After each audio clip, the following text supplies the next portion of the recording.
పేట ప్రభుత్వ డిగ్రీ కళాశాలలో స్వామి వివేకానంద ప్రసంగానికి 132 ఏళ్లు పూర్తయిన సందర్భంగా బీజేవైఎం మండల అధ్యక్షుడు పత్తిపాటి నవీన్ కుమార్ ఆధ్వర్యంలో వివేకానంద విగ్రహానికి పుష్పాంజలి అర్పించారు. ఈ సందర్భంగా బీజేపీ రాష్ట్ర నేత పోతుగుంట రమేష్ రెడ్డి మాట్లాడుతూ 1893లో చికాగో సభలో స్వామీజీ ప్రసంగం భారత కీర్తిని ప్రపంచానికి చాటిందన్నారు.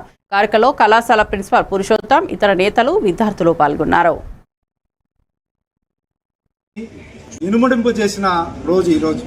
అటువంటి రోజును మనం గుర్తు చేసుకోవాల్సిన బాధ్యత మనందరిపైన ఉంది. కాబట్టి ఈరోజు మన ప్రభుత్వ డిగ్రీ కళాశాలలో స్వామి వివేకానందకు పుష్పాంజలి ఘటించి నివాళులు అర్పించడం జరిగింది. దానికి ముఖ్య అతిథిగా విచ్చేసిన మన ప్రిన్సిపాల్ పురుషోత్తం గారికి, వైస్ ప్రిన్సిపల్ సుబ్బనర్సయ్య సార్ గారికి, మిగతా విద్యార్థులకు, మా తోటి నాయకులకు, కార్యకర్తలందరికీ నమస్కారం.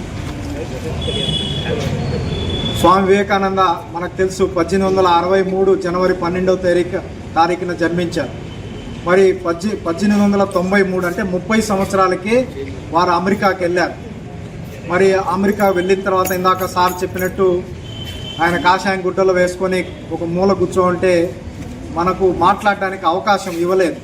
9వ తారీఖు ఇస్తానని చెప్పి ఇవ్వకుండా 11వ తారీఖు ఇచ్చారు. మరి ఇచ్చిన వెంటనే ఆయన మొట్టమొదటి ప్రసంగం అమెరికన్ సోదరి మనులారా అని ప్రారంభించడం జరిగింది. అంతవరకు అమెరికాలో మాట్లాడిన ఏ వ్యక్తి కూడా by brothers and sisters of America అన్నవాడే లేడు. ఈయన ఆ మాట అన్న తర్వాత సభ మొత్తం లేచి కరతాళ ధ్వనులతో మారు మోగింది. ఆయన చెప్తూ, నేను అత్యంత ప్రాచీనమైన యతి సాంప్రదాయాలకు విలువనిచ్చే దేశం నుంచి వచ్చాను. మా దేశం తరపున మీ అందరికీ స్వాగతం.